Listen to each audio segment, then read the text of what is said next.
Ar gerai? Gerai! Sveiki, mėlyjeji. Su jumis Žiburio žinios.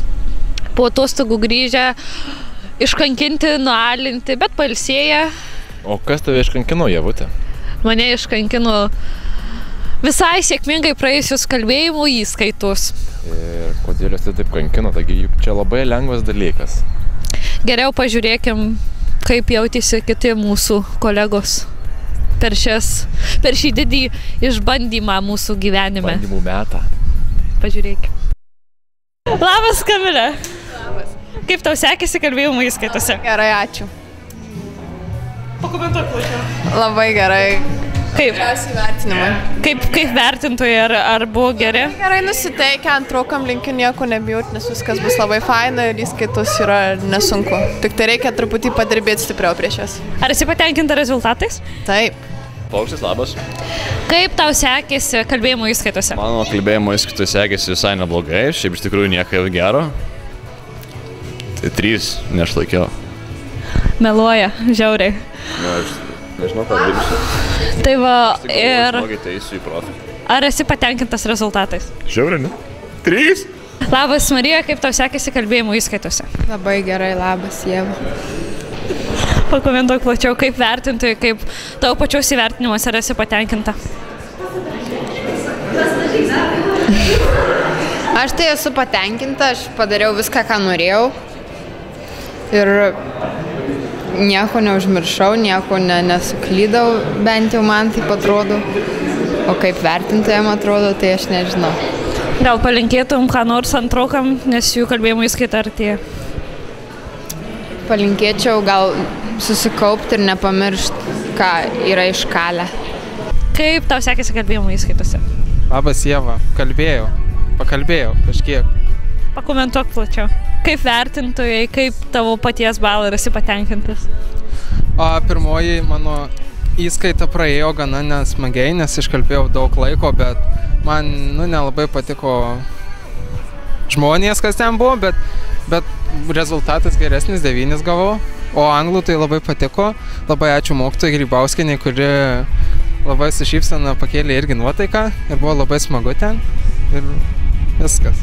Taip, ką dar nori paklausti? Gal palikėtum ko nors antraukam, kurie irgi toj kalbės kalbėjimo įskaitose? Nepasilikit mokytis paskutiniai dienai visko. Kaip žinote, per atostogas įvyko ne vien mūsų 12-okų taip laukta kalbos įskaita ir lietuvių ir anglų, tačiau įvyko ir labai didžiulis renginys.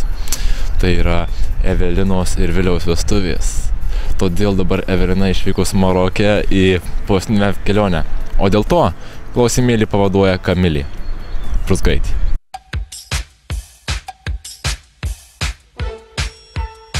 Višta, Kodėl taip manai? nes jinai lėta ir mažas kojos. Pingvinas. Vyro bendrai nusprendžia. Pingvinas. Kodėl taip manai? Nes neskiriam tada. Gandras. Kandras? Taip, Kodėl tau taip atrodo? nežinau, jisai vaikštų. Dėl to lėtas. Jo, Ačiū. tai ankųjų labiau. Jo, labiau pasinešęs ankųjų. Varna? Kodėl?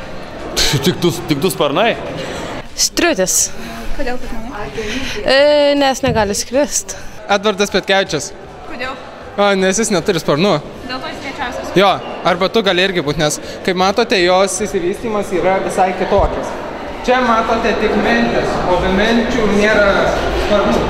Be menčių. Viena iš lėčiausių paukščių. Ačiū. Koks yra lėčiausias paukštas? Slanka. Pingvinas, aš manyčiau. Kamilė Prusgaitė. Jisai va tai va judina labai lėtai. Labai lėtai. O tu taip nejudi? Ne, bet jisai gal ant žemės lėčiausias, bet jisai plaukia tai normaliai. Gaidys, bet ne tas, kur kaime, bet tas, kur kalėjime. Balandis. Nes balandis. Nes dabar balandis labai lėtai eina mum. Kalakutas. Kodėl? Nes neskraido ir nebėgioja greitai.